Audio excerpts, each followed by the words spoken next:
ओम शांति। तो विशेष आज एक बहुत अच्छा विषय पर चर्चा करेंगे। हम अपनी स्वयं की उन्नति का क्या क्या पुरुषार्थ करें, क्योंकि हर चाहता है मुझे अपनी उन्नति करनी है। क्योंकि जो स्वयं की उन्नति करता है वो शांति का अनुभव करता है। जो स्वयं की उन्नति करने का पुरुषार्थ करता है उसको सुख मिलता है। जब स्वयं की उन्नति करते हैं लगता है हमारा समय सफल हो रहा है। जो स्वयं की उन्नति पर ध्यान देता है वो वायुमंडल को अच्छा बनाता है।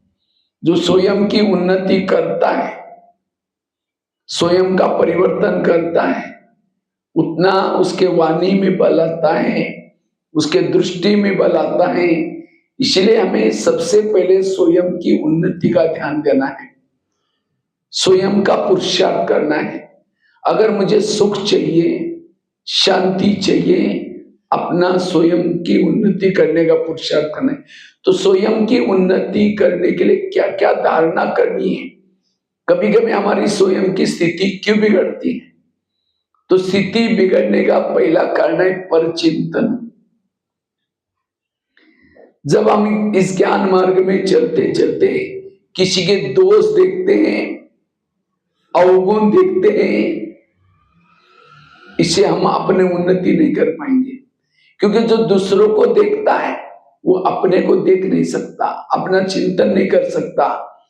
फलाना ऐसा करता है, वो ऐसा करता है। अगर दूसरे के दोष देखेंगे तो हम जो सवेरे मुरली सुनी वो भूल जाएगी, जो स्लोगन सुना वो भी भूल जाएगा।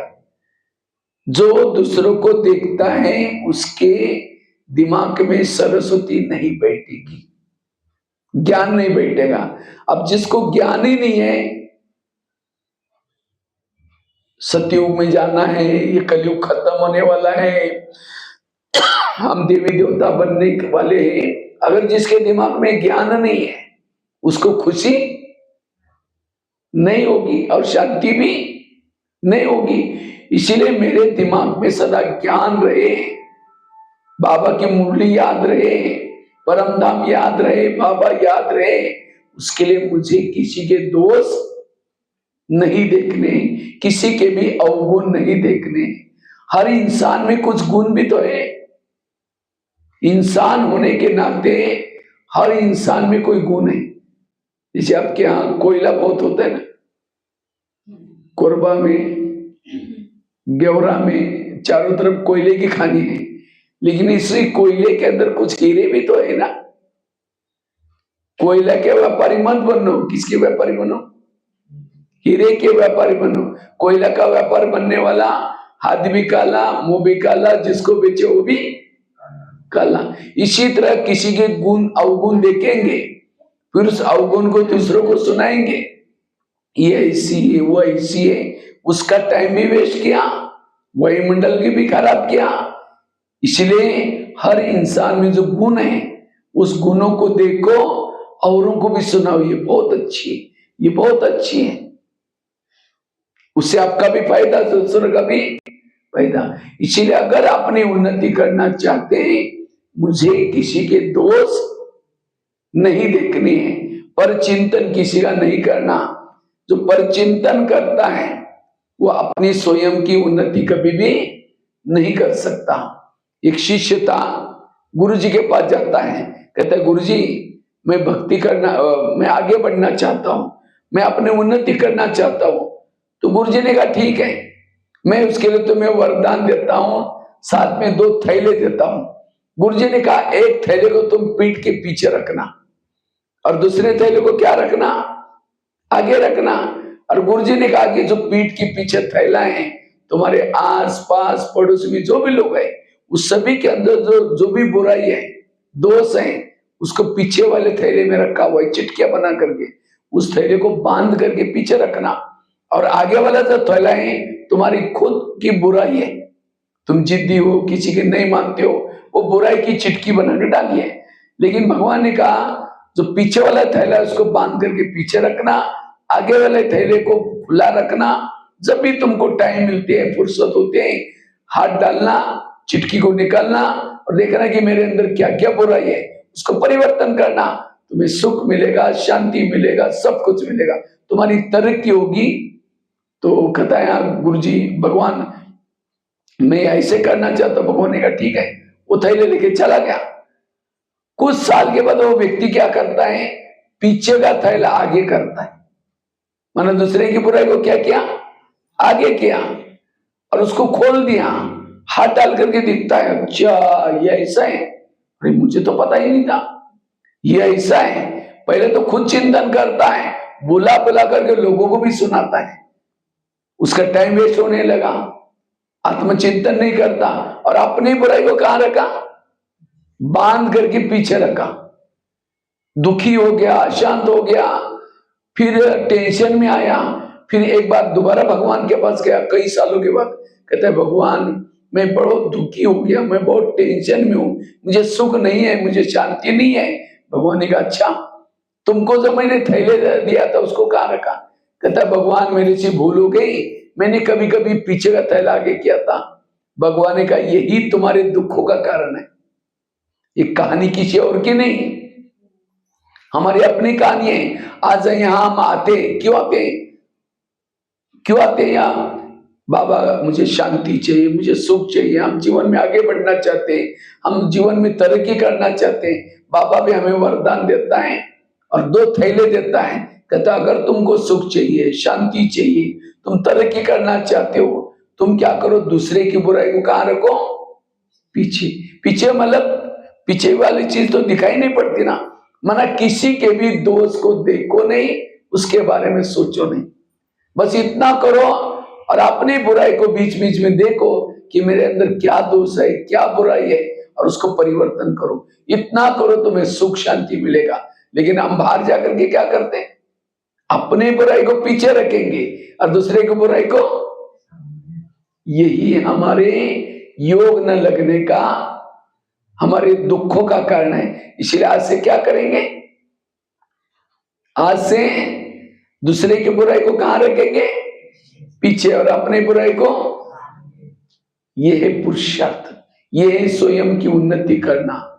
अब किसी के घर में जाऊं, उनके बच्चे भी बैठा है, बाप भी बैठा है, बच्चों को कहेंगे बच्चा ठीक नहीं, ये तो नालायक है, ऐसा है वैसा है, और बाप को कहेंगे बहुत अच्छे, आप कितने अच्छे, बाप कहेगा तुम पहले यहाँ से भाग जाओ, तुमने मेरे बच्चों की कला नहीं की, तुम मेरे को अच्छा बोलता है। इसी तरह हर माँ बाप को अपने बच्चे क्या होते हैं, प्यारे होते हैं। बच्चा लूला हो, लंगड़ा हो, अंधा हो, माँ बाप को प्यारा होता है। इसी तरह सारे संसार का हर इंसान भगवान को प्रिय है। अगर हमने उनकी बुराई करेंगे, फलाने ऐसे ये ऐसे, और शाम को योग में बैठेंगे, मीठे बाबा, प्यारे बाबा, अब शांति के सागर, दया के सागर, बाबा कहते तुम यहां से भाग जाओ, तुमने मेरे बच्चों की बुराई की, तो मेरे को अच्छा बोलता है। इसलिए अगर आपने उन्नति करना चाहते हो, सुख शांति चाहते हो, मुझे किसी के दोष नहीं देखने। कभी कभी तो हम क्या करते हैं, यहां इतनी अच्छी जगह पर आते हैं, अगर यहां भी किसी के दोष देखेंगे, यहां से ज्ञान से चले जाएंगे। कभी कभी बाबा मुरली में कहता है मेरे अच्छे अच्छे बच्चे थे, ज्ञान योग करते थे, लेकिन आज वो है ही नहीं, चले गए। क्यों गए, उन्होंने यहां किसी के दोष देखना शुरू किया। यहां जो भी आत्माएं चुनी हुई बाबा की सिलेक्टेड आत्माएं है, इसलिए किसी के दोष ना देखना। एक सत्संग चलता था, बहुत सारे लोग आते थे, तो एक दिन शिष्य गुरुजी को कहता है गुरुजी मुझे एक वरदान चाहिए। तो गुरुजी ने कहा क्या वरदान चाहिए, मेरे बारे में सबके दिल में क्या चलता है, क्या सोचते हैं मेरे बारे में, ये मैं जानना चाहता हूं। तो गुरुजी ने कहा ठीक है, भगवान ने कहा ठीक है, अपना गुरुजी ने कहा ठीक है, मैं तुम्हें वरदान देता हूं, साथ में एक छड़ी देता हूं। छड़ी मतलब मांत्रिक डंडा। जब भी किसी के दिल में तुम्हारे बारे में क्या चलता है वो जानना है, वो छड़ी को दिल में रखो, तुम्हारे उस व्यक्ति का नाम लो, तुम्हें पता चलेगा उसके दिल में तुम्हारे बारे में क्या चलता है। तो वरदान दिया, छड़ी दी, शिष्य चला गया। कुछ समय के बाद उस शिष्य को अचानक याद आया पहले मैं गुरुजी की चेकिंग करता, गुरुजी के दिल में मेरे बारे में क्या चलता होगा। तो छड़ी को दिल में रखा, गुरुजी का नाम लिया, थोड़ी सी छड़ी काली होगी। अब छड़ी काली होगी, उसको लगता अरे गुरुजी के अंदर मेरे बारे में कालापन है, इनको गुरुजी बना करके फायदा क्या। आश्रम में आना बंद हो गया। 1 दिन हो गया, 2 दिन हो गया, महीना हुआ, 2-3 महीना हुआ, तो एक दिन गुरुजी का ध्यान गया, अरे ये तो कुर्सी रोज खाली है, जगह खाली है, ये तो रोज आता था, इसको क्या हुआ, इतना अच्छा लगन वाला। तो गुरुजी उसके एक दिन घूमते घूमते उनके घर में गए, कहा कि क्या जी आजकल आप आश्रम में नहीं आते। नहीं जी, थोड़ा घर में खेती का काम है, और आजकल बच्चों की परीक्षाएं, आजकल थोड़ा सा मेरी तबीयत ऊपर नीचे है, आजकल थोड़ा ठंडी का मौसम है, थोड़ा धान काटने का। गुरुजी ने कहा 6 साल से आश्रम में आते थे, आंधी आए, तूफान आए, कुछ भी आए। नहीं जी गुरुजी, नहीं, जरूर कुछ बात है। कहा कि गुरुजी आपके अंदर मेरे बारे में कालापन है, जो छड़ी दिया ना मैंने उसे देख लिया। गुरुजी ने कहा अच्छा ये बात है क्या, लेकिन तुमने देखा कि तुम्हारे अंदर औरों के बारे में कितना कालापन है। कहा कि नहीं देखा। देखो, शिष्य ने छड़ी को दिल में रखा, अपना नाम लिया, पूरी छड़ी काली हो गई। गुरु की कितनी काली थी, थोड़ी सी, अपनी खुद की पूरी काली, अपनी काली देकर के शर्म आई, सिर झुकाया। गुरुजी ने कहा कोई बात नहीं, मेरी भी छड़ी, जब मैं शुरू में आया था आश्रम में, मेरी छड़ी पूरी काली थी, लेकिन मैंने तपस्या करके, दूसरों की सेवा करके, दान पुण्य करके इतनी बची है, वो तो मैं कर ही रहा हूं। अगर तुम मेरे को देख करके आश्रम में नहीं आओगे, जो तुम्हारी सफेद बन रही वो भी काली हो जाएगी। तब वो शिष्य कहता है गुरुजी आज मेरी अपनी आंखें खोली, मैं कितना बड़ा गलत काम कर रहा था। गुरुजी ने कहा कोई बात नहीं, आज से कभी भी बड़ों की कमजोरी मत देखना। ये कहानी भी किसी और की नहीं, हमारी अपनी कहानी है। हम भी यहाँ आते, किसी रहते, थोड़ा सुख मिल जाए, शांति मिल जाए, थोड़ा तरक्की हो जाए, बाबा भी हमें वरदान देता है, साथ में 2 थैले देता है, छड़ी देता है, बच्चे दूसरे की बुराई नहीं देखो। लेकिन हम क्या करते कभी कभी, कहते फलानी बहन जी ऐसी, वो ऐसी है, वो ऐसी है, यहाँ जो पैसे देते ना उसको आगे करते। हम लोगों को, गरीबों को क्या, कभी कभी हम यहाँ के दोस्त देखते हैं। याद रखना, जब हम किसी के दोस्त देखते हैं, सीधा असर हमारी भावनाएं बिगड़ जाती है। और भावना और योग, इसका बहुत गहरा कनेक्शन है। जितनी आपकी मधुबन के लिए भावना, सेंटर के लिए भावना, बहनों के लिए भावना, जितनी हमारी भावना ऊंची, उतना हमारा योग ऊंचा, उतनी हम उन्नति कर सकते। कभी भी कोई आकर के किसी के बारे में सुनाता है, वो बातें सुनने से भावना बिगड़ जाएगी। इसलिए भावना को कभी भी बिगाड़ना नहीं है, तब स्वयं की उन्नति करे। तो स्वयं की उन्नति के लिए पर चिंतन से बचना। दूसरी बात है, अगर हम अपनी उन्नति करना चाहते हैं, उसका आधार है बाबा का श्रीमत। तो श्रीमत कहां से मिलता है? टीवी देखने से, अखबार पढ़ने से, बाबा के रोज की मुरली से क्या मिलता है?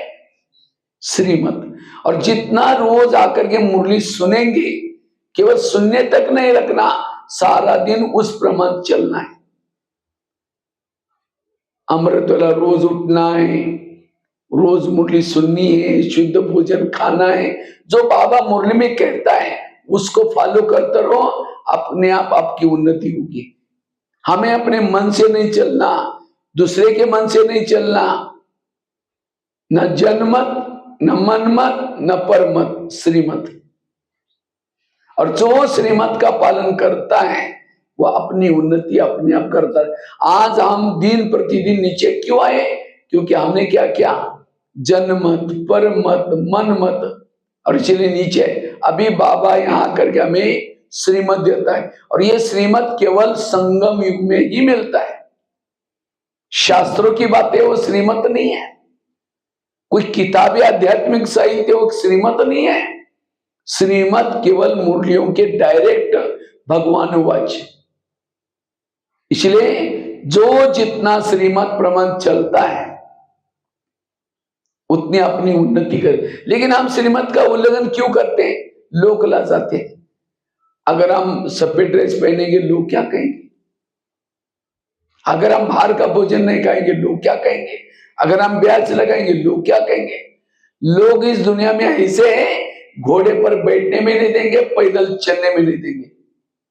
इसलिए कहते हैं ना, सुनो सबकी करो मन की नहीं श्रीमत की, फटाफट मन की बता क्योंकि मंच पर चलने का आदत है ना। सुनो सबकी करो।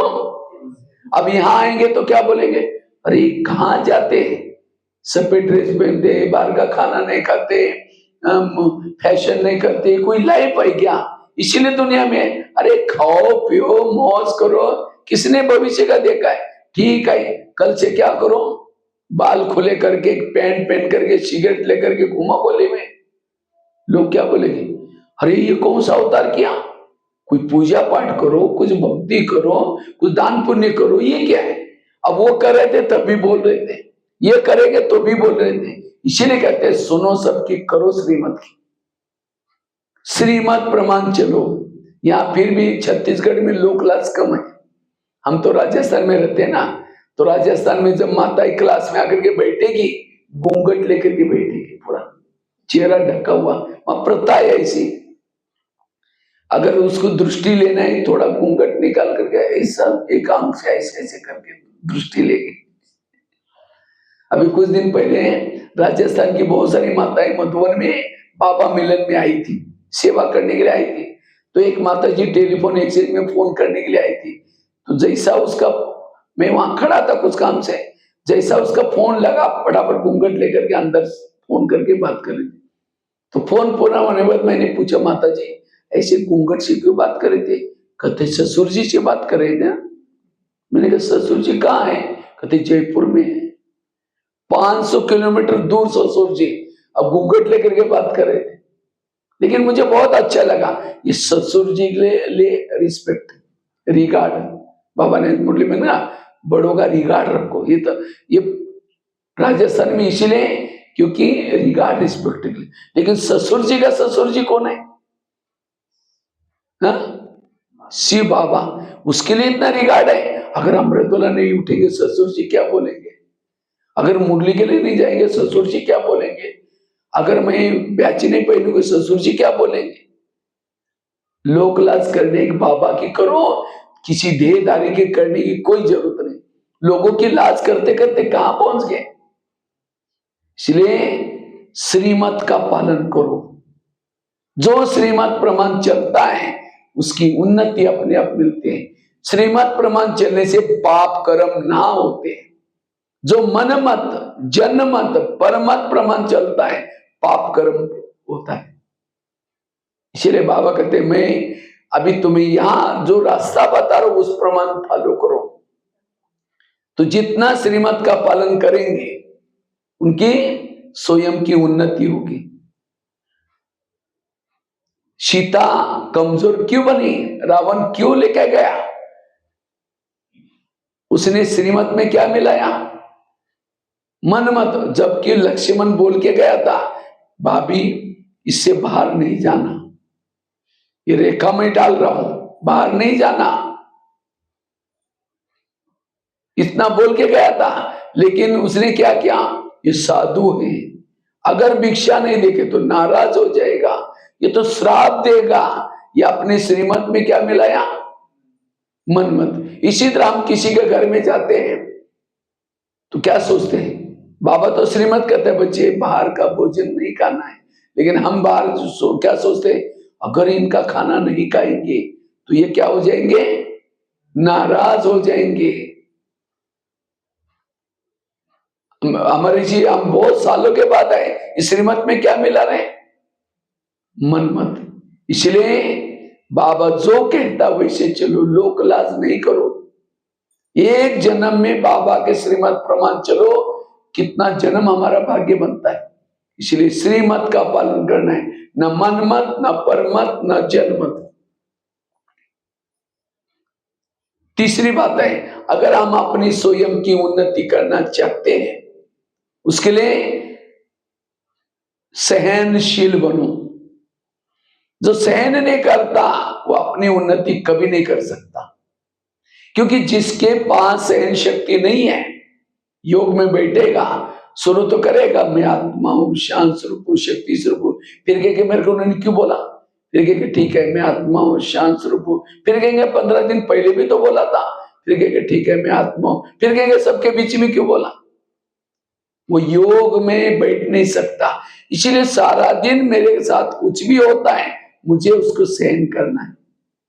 सहन करना अर्थात संकल्प नहीं चलाना, मन को चुप रखना, no question, no correction, no quotation, no opposition, मन चुप, वो है सहन शक्ति। और जो सहन करता है वो आत्मिक स्थिति में रहता है। जो सहन करता है उसका मन हल्का रहता है। हल्का मन ऊपर जाएगा, एक लोहे का मन ऊपर फेंक हो जाएगा, वो भारी है ना। इसी तरह मन को हल्का रखो, और इसके लिए सहन शक्ति चाहिए। लेकिन आज कईयों को सहन नहीं होता, गुस्सा आता है। जो सारा दिन गुस्सा करेंगे, वायुमंडल खराब करेंगे, संकल्प विकल्प चलाएंगे, तो आपके घर में लक्ष्मी कैसी वास करेगी। आजकल जिसको आजकल तनाव, टेंशन कहते, आजकल कहते मुझे बहुत टेंशन है, मुझे बहुत टेंशन किसको है, जिसको सहन शक्ति नहीं है। बाबा ने कर्मों का ज्ञान बताया, ड्रामा का ज्ञान बताया, जो हुआ अच्छा हुआ, ये सारी बातें क्यों बताएं, ताकि सहन शक्ति हमारे पास आए। सहना यही गहना है, बाकी गहने पहनो नहीं पहनो, लेकिन कौन सा गहना पहनो, सहन शक्ति का। मुझे मन को चुप रखना है। समझो कोई सास है, बहू को तंग करे, परेशान करे, बहू को तनाव, टेंशन आ रहा है, अगर सास और बहू का पिछला जन्म दिखाई जाए तो आज जो बहू है पिछले जन्म में इसकी कौन थी, सास, और जो सास है वो कौन थी, बहू। इसीलिए कहते ना सास भी कभी बहू थी। अगर मुझे कोई पति तंग करता है, इसका मतलब मैंने भी कभी इसको तंग किया था, मेरा हिसाब क्या हो रहा है, सुप्त हो रहा है। किसी ने गाली दी, क्या समझो अच्छा है, इनका भी बहुत दिन का बाकी था, पूरा हो गया। इसी तरह इन बातों को याद करते हुए हमें मन को चुप रखना है। कभी भी गुस्सा करने वाला, उसका मन डिस्टर्ब होता है, बुद्धि डिस्टर्ब होती है, और जिसका मन डिस्टर्ब है, बुद्धि डिस्टर्ब है, चेहरे में खुशी नहीं है, वो उन्नति क्या कर सकता है, शांति का अनुभव क्या कर सकता है। सहन करना शुरू में कड़वा है, इसके परिणाम अच्छे हैं। गुस्सा करना शुरू में अच्छा है, इसके परिणाम कड़वे हैं। इसीलिए बाबा कहते सहन शक्ति की देवी बनो। कई कहते हैं मैं इसके रास्ते में कभी गई नहीं, मैंने इसका पूरा कुछ किया नहीं, फिर भी ये मेरे साथ ऐसी क्यों करती है। ताली कभी भी एक हाथ से नहीं बजती, ताली के लिए कितना चाहिए, दो हाथ चाहिए। आज मेरे साथ जो कुछ हो रहा है ये सब मेरे ही कोई कर्मों का परिणाम है। एक ड्रामा की बहुत बड़ी सीक्रेट बात आपको सुनाता हूं। आपके घर के जितने भी लोग हैं, कोई आपको देने के लिए, कोई आपसे, आपका पति है, आपका बेटा है, आपकी सास है, आपकी पड़ोसनी है, ये पिछले जन्मों के कर्मों को चुक्त करने वाले लोग हैं। कोई आपको देने के लिए, कोई आपसे। और जिन्होंने इस कर्म गति को समझा, वो हर घटना को सहन करेंगे, चुप रहेंगे। एक आगरा में एक पति पत्नी रहते थे, बहुत गरीब थे, झोपड़पट्टी में रहते थे। उनके पास एक मेहमान आया। वैसे वो मेहमान दिल्ली में खरीदारी करने के लिए आया था, लेकिन दिल्ली के सारे दुकान बंद थे। अब उसको लगता है बैठे बैठे मैं क्या करूं, मैंने आगरा गए नहीं, देखा नहीं, चलो मैं आगरा घूम के आता हूं। तो सारा दिन उसने आगरा घूम के आया, लेकिन रात को सोने का प्रॉब्लम हो गया। जहां भी जाते थे सब कहते मैं हमारे होटल बुक है। उसको लगता रात को कहां सो जाओ, बस स्टैंड पर सो जाओ, अब चोरी हो जाएगी, स्टेशन पर सो जाओ तो भी चोरी हो जाएगी। अचानक उसको याद है मेरी गरीब पति पत्नी है, चलो उनके बचाता हूँ। रिक्शा करके गया, खाना खाए, बातें की, सब कुछ की। सोने से पहले उसने अपने बैग खोली, कपड़े बदल लेते हैं। तो गरीब की पत्नी की नजर बैग में गई, देखा इसके पास 50 के 100 के इतने बंडल पड़े, और हमने तो 500 की नोट नहीं देखी। रात भर उसको नींद नहीं आई, 12-1 बजे बाहर गई, बड़ा सा पत्थर लाया, सीधा वो पत्थर उसके सिर में मार दिया। उसका तो मर्डर हो गया। पति की नींद खुली, पति कहता ये क्या हो गया, कहता अब हमारी गरीबी दूर हो गई। कहा ये बात किसी पुलिस वालों को पता चलेगा, लोगों को पता चलेगा, मैं जेल कहाँ के किसी को पता ही नहीं चलने देंगे। इस व्यापारी को जमुना नदी में डाल देते। रात को 2 बजे उन्होंने क्या किया, उस मुर्दे को बोरी में डाला, पीछे जमुना नदी थी बहती थी, वहां डाल करके वापिस आए। किसी ने नहीं देखा। वापिस जैसे आए घर में देखा खून ही खून लगा था। उनको लगा किसी को पता ना चले यहाँ ऐसी ऐसी घटना हुई। रातों रात उन्होंने खून के दाग भी मिटाए। खून के दाग तो मिटाए, लेकिन कर्मों में पड़े हुए दाग को कोई मिटा नहीं सकते। इसलिए एक भजन है ना, कर्म का लेखा मिटे न रे भाई, लाख करे कोई चतुराई। उन्होंने उसी पैसे से प्लॉट लिया, मकान बनाया, दुकान खोला, गहने बनाई, गाड़ी खरीदी, उनकी गरीबी दूर हो गई। लेकिन उनको कोई बच्चे नहीं थे, दोनों ही थे। कुछ साल के बाद एक बच्चा हो गया और एक ही था, खिलाया पिलाया, कलेक्टर बनना जितना पढ़ाया। अचानक उस बच्चे को टाइफाइड हो गया। उनको लगता है बच्चे को कुछ ना हो जाए, बड़े से हॉस्पिटल में इलाज किया, बहुत खर्चा हुआ, गहने बेचे, बच्चे का इलाज किया, बच्चा ठीक नहीं हुआ। गाड़ी बची, इलाज किया तो भी ठीक नहीं हुआ। दुकान चालू किया तो उसको भी बंद किया। उनको लगता है बच्चा ठीक हो जाएगा, सब ठीक हो जाएगा। लास्ट में मकान भी बेचा। तो एक दिन वो बच्चा कहता है, पापा जी अपने को जो मिला तो पैसा खत्म हो गया, मैं जा रहा हूं, बच्चा मर गया। तो बच्चा कौन था वो? हाँ, कौन था? जिन्होंने ध्यान से सुना उनको याद है वो बच्चा कौन था। जिस व्यापारी को मारा था, आत्मा तो मरती नहीं, वही आत्मा पैसा लेने के लिए बच्चे के रूप में आई थी। ये है ऊपर वाले का डंडा, ये कर्म हो गए। ये क्यों सुनाया? आज कईयों ने माँ बाप ने होटल नहीं देखा, पैसा पैसा इकट्ठा किया और बच्चा कोई ऐसा पैदा हुआ है, गलत संगत में जा रहे, नशा कर रहे, और ये सब घटना देख करके माँ बाप को टेंशन आ रहे, सहन शक्ति नहीं है, डिस्टर्ब है।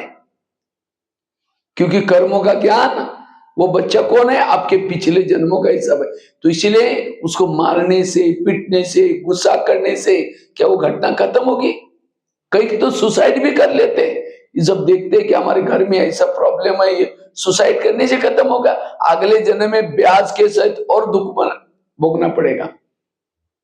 कहीं छोड़ के जाने से हमें उन बातों को, जो हमारे सामने बातें आती हैं, मैंने बोया है, मैंने कर्म किया है कई जन्म पहले, अब उसका फल मिला हुआ है, इसलिए मुझे भोगना पड़ेगा। कभी कभी ऐसी घटना जब आते हैं, ऊपर देख करके कहते हैं, भगवान तुमने भी आंखें बंद किया क्या? ये मेरे साथ क्या हो रहा है? इसलिए आज के लोगों को सहन शक्ति नहीं है। क्यों? ये कर्मों का ज्ञान, जैसा बोगे वैसा काटोगे। इसलिए भजन है ना, किसके झोले में कांटे हैं तो किसके झोले में फूल। कोई कारण होगा रे, कोई कारण होगा, बांटने वाला एक है। कोई लूला, कोई लंगड़ा, कोई अंधा, कोई गरीब, क्यों? उसके कर्म। इसलिए इस कर्म गति को समझने वालों को कभी भी गुस्सा नहीं आएगा। वो हर परिस्थिति में, हर बातों में सहनशील बन के रहेगा। और जो सहन करता है वो अपनी उन्नति कर सकता है, उसको शांति की, चैन की नींद आएगी, वो शांति में रह सकता है। आज लोगों के दुखों का कारण है कर्मों का ज्ञान नहीं है। आज हर व्यक्ति निगेटिव है। निगेटिव वालों के चेहरे में खुशी नहीं होगी। और लोग खुशी करने के लिए क्या जाते हैं? खाने पीने के लिए जाएंगे, घूमने के लिए, वहां खुशी मिलेगी। इसलिए पॉजिटिव बनो, खुश रहेंगे। और जो खुश है उसका हेल्थ अच्छा रहता है। और जितनी भी बीमारियां लोगों को हो रहे हैं, दुखी बनने से, टेंशन में आने से, क्योंकि जितना मन बीमार उसका तन बीमार। इसलिए मन को स्वस्थ रखो, और मन को स्वस्थ रखने के लिए सहनशील बनो। जो सहन करता है स्वयं की उन्नति कर सकता है। तो कितनी बातें बताई? 3 बातें बताई। पहली बात कौन सी बताई? अगर आपने उन्नति करना चाहते हो, पर चिंतन की बातों से बचे रहो। उसके लिए थैले वाली कहानी, छड़ी वाली बात बताई। सभी के अंदर के हीरे देखना है, कोयला नहीं लेना है, वो नहीं देखना है। हर एक का अपना अपना पार्ट है। जैसे नाटक होता है, नाटक में क्या होता है? डायरेक्टर क्या करता है? सब स्क्रिप्ट लिख करके देता है, भी तुम्हारी ये डायलॉग है, तुमको ये बोलना है, तुमको ही बोलना है। अब कोई किसी का गुस्सा करने का लिखत में लिखा है, कोई को एक्टिंग करते समय गुस्सा करेगा, वो क्या कह रहे तुम्हें क्यों करे, वो कह के मेरे को ऐसे डायलॉग मिला है। इसी तरह पति की स्क्रिप्ट अलग है, बच्चे की स्क्रिप्ट अलग है। कई माता कहते मेरा पति मानता ही नहीं, सुनता ही नहीं। अरे भाई तुम्हारी सुनेगा, उसको जो स्क्रिप्ट मिला है उसकी सुनेगा। पति ने गाली भी दी, क्या कहो, वाह इन्होंने कितना अच्छा डायलॉग बोले, बड़ा मजा आ गया। कोई आपके अंदर डिस्टर्ब नहीं होगा, इसलिए कभी भी डिस्टर्ब नहीं होना है। ये नाटक समझ करके, पाठ समझ करके मन को चुप रखना, पर चिंतन से बचना। दूसरी बात कौन सी बताई, श्रीमत का पालन करना। जो जो बाबा श्रीमत देता है उसको फॉलो करना। मुख्य श्रीमत कौन सा है, रोज अमृत वेला उठना। दूसरा श्रीमत है रोज की मुरली सुनना, और केवल सुनना नहीं, सारा दिन उस मुरली प्रमाण चलना। साथ में शुद्ध भोजन खाना। जो जो बाबा में श्रीमत देता है, बाबा के दो प्रकार के बच्चे हैं, एक कच्चे, दूसरा पक्के। कच्चे जाते हैं त्रेता युग में, पक्के जाते हैं सतयुग में। तो आप में कौन से लिस्ट में है? हाँ? पक्के हैं कच्चे कि बोल ही नहीं रहे? पक्के किसको कहेंगे, हर श्रीमत का पालन करते, उसके अंदर कोई मत नहीं, कोई परमत नहीं। कई बार हम जब बाहर जाते हैं ना, ट्रेनों में, बसों में, हमारा बैच वगैरह देख करके लोग बोलते हैं अच्छा आप ओम शांति वाले वाले। हाँ ओम शांति, हम भी जाते, हम भी मानते, हम भी चलते। हमने कहा आप रोज सेंटर पर आते हैं? नहीं सेंटर पर तो नहीं आते, अमृतवेला उठते नहीं, अमृतवेला तो नहीं उठते। अब काय का मानते फिर? जो अमृतवेला नहीं उठ रहा है, जो मुरली सुनने के लिए नहीं जा रहे हैं, वो काय का मान रहे हैं? दुनिया में भी कहते हैं ना हम भगवान को मानते हैं, भगवान को मानते हैं, लेकिन भगवान की नहीं मानते, तो क्या फायदा? इसलिए श्रीमत का पालन करना। जो श्रीमत का पालन करता है वो अपनी स्वयं की उन्नति करता है। जैसे कोई भी माँ बच्चों को प्यार करते, कब करती है? सवेरे जल्दी उठाती है, अच्छे कपड़े पहनाती है, कई डायरेक्शन, देखो बेटा कपड़े गंदे करना, पढ़ना, लड़ना नहीं, झगड़ना नहीं। बच्चा जाता है, लड़ता है, झगड़ता है, कपड़े गंदे करके आता है, मम्मी मम्मी करते हैं, मम्मी किचन से देखेगी, मैंने जो उसको कहा करके आया, नहीं करके तुम चिल्लाते में यही ठीक हो जाएगी, जब दो थप्पड़ लगा देगी। इसी तरह बाबा हमारी माँ है, सवेरे जल्दी उठाती है, फरिश्ता कितने डायरेक्शन देते हैं मुरली में, लेकिन हम उस प्रमाण चलते नहीं। और शाम को जब आकर के योग में बैठते हैं, जैसे शाम को बच्चा आता है, मम्मी मम्मी बोलता है, मम्मी किचन से देखेगी, जो नहीं कहा तुम चिल्लाते हुए बोलेगे, जाएंगे दो थप्पड़ लगा देंगे। इसी तरह हम शाम को आकर के बाबा बाबा करते हैं, तो बाबा भी परम धाम के खिड़की से ऊपर से देखता है, मैंने जो उसको कहा था सारा करके आया, नहीं करके बोलेगा तुम चिल्लाते रहे ठीक हो। फिर कहते योग में बैठते बाबा प्यार ही नहीं करता, प्यार दोनों तरफ से होता है। हम कहेंगे बाबा, बाबा कहेंगे बच्चे। कब कहेगा? जब उसका कहना मानेंगे। इसलिए श्रीमत प्रमाण चलो, निश्चय बुद्धि आपका भगवान के ऊपर निश्चय है, उसकी निशाने हर श्रीमत का पालन करेगा। और जितना श्रीमत प्रमाण चलेंगे स्वयं की उन्नति होती होगी, हमारे पुराने संस्कार सारे परिवर्तन होंगे। तीसरी बात कौन सी बताई? स्वयं की उन्नति करने के लिए व्यर्थ संकल्प नहीं चलाना है, सहनशील बनना है। और सहन करने के लिए कर्मों की गुई गति को याद रखना। लास्ट की बात, चौथी बात है, अगर हम अपनी स्वयं की उन्नति करना चाहते हैं, रोज हमें क्या करना है? योग लगाना है। सिवाय योग से हमारी उन्नति नहीं होगी। बाबा क्यों कहते हैं योग लगाओ? क्योंकि जितना हम ध्यान बाबा को लगाएंगे, जितना योग लगाएंगे, उतना हमारी आत्मा की लय धीरे धीरे बढ़ती जाएगी और हमारे शरीर में आत्मा का दीपक जागृत रहेगा। जब शरीर में दीपक जागृत होगा तो हमारे अंदर जो दुर्गुण है, अवगुण है, ये माया के भूत सारे भाग जाएंगे। क्योंकि जितना हम ध्येय भान के कारण हमारे अंदर विकार, जैसे कोई भी घर में लाइट नहीं है, महीना 2 महीने से 6 महीने से कोई रहता ही नहीं है, अंधेरा होता है, तो क्या होता है फिर? अंधेरे में धीरे धीरे भूत आता है, एक भूत आएगा, दूसरा आएगा, तीसरा आएगा, वो बंगला क्या बन जाएगा? भूत बंगला। इसी तरह द्वापर के बाद क्या हो गया? हमारी आत्मा की लाइट धीरे धीरे धीरे धीरे धीरे धीरे डिम होती गई, और बिल्कुल डिम हो गई, पूरा हम अपने आप को ध्येयभान में लाया, इसलिए विकारों का भूत प्रवेश हुआ, काम का भूत, क्रोध का भूत, लोभ का भूत। अब हर एक का बंगला भूत बंगला है। भूत डरता है किसे? लाइट से। इसलिए अब अपनी लाइट जला कर रखो, और लाइट जलेगी, जितना बाबा को याद करेंगे, जितना बाबा बाबा करेंगे, आत्मा की लाइट बढ़ती जाएगी। इसलिए सदा मैं आत्मा हूं, मैं आत्मा हूं, ये आत्माएं, जितना आत्मा का लेसन पक्का करेंगे, योग लगाएंगे, भोजन करते समय बाबा को याद करो, अमृत वाला बाबा को याद करो, जितना याद करेंगे। लेकिन ऐसा नहीं कि याद में बैठे हैं, समझो कोई माता योग लगाने के लिए आ रहे हैं, और आते थे रास्ते में देखा कि कोई सब्जी का दुकान वाला वहां खड़ा था, उसकी सब्जियां देख करके लोग, वाह कितने अच्छे सब्जी है, चलो आज शाम को इसकी सब्जी बनाएंगे।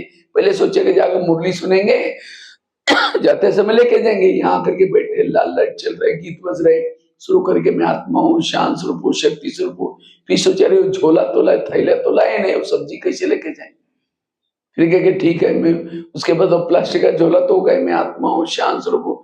फिर सोचे कि गैस के ऊपर जो दूध रखा था उसको शायद मैंने बंद किया है, या यहाँ आने के चक्कर में ऐसा चालू है, चलो बाद में देख लेंगे, मैं आत्मा हूँ, शांत स्वरूप हूँ। फिर सोचे अरे घर में तो मेहमान आने वाला था, मैंने सोचा था उसके लिए चना छोले बनाऊं, लेकिन दाल तो वो भिगोए तो ही नहीं, चलो कुछ और बना देंगे, मैं आत्मा हूँ, शांत। लाल लाइट की सफेद लाइट हो गई, योग का टाइम। अगर ऐसा योग करेंगे, दीपक कैसा जगेगा? इसलिए यथार्थ याद करना है, विधि पूर्वक लगन से बाबा, जितना बाबा को याद करेंगे उतनी हमारी स्वयं की उन्नति होगी, आत्मा उन्नति होगी। आत्मा के अंदर जो विकारों के जर्मस है वो नष्ट होते रहेंगे, आत्मा शुद्ध बनती जाएगी, पावन बनती जाएगी।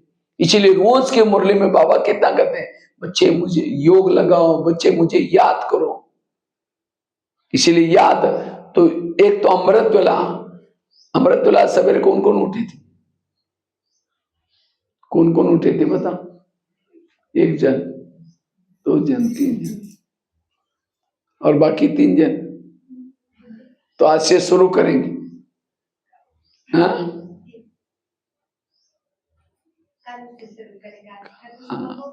हाँ, कल से शुरू करना है। एक दिन भी अमृत वेला मिस, क्योंकि अमृत वेला नहीं उठेंगे, केवल मुरली सुनेंगे, तो सतयुग में नहीं आएंगे, फिर कहां जाएंगे? त्रेता युग में चले जाएंगे। सतयुग में आने वाले सारे लोग सूर्यवंशी, सूर्य उगने से पहले उठने वाले, वही सूर्य, और वो है चंद्रवंशी। चंद्रवंशी मतलब सूर्य की लाइट कितनी तेज होती है, कितनी तेज होती है। चंद्रमा को तो आराम से घंटा तक देख सकते हैं, लेकिन सूरज को नहीं देख। अर्थात जो यहाँ अमृत वेला उठ करके अपनी आत्मा को सूर्य के समान तेजोमय बनाता है, वही सूर्यवंशी में आता है। और जिसका आत्मा का थोड़ा सा शीतलता है, वो चंद्रवंशी बनता है, वो त्रेता युग में चला जाता है।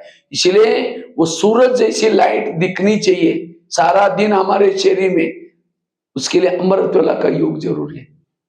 तो हमें रोज अमृत वेला योग करना है, विधि से योग करना है। जितना योग करेंगे हम अपनी उन्नति कर सकेंगे। तो 4 बातों से हम अपनी उन्नति कर सकेंगे। ठीक है, ओम शांति।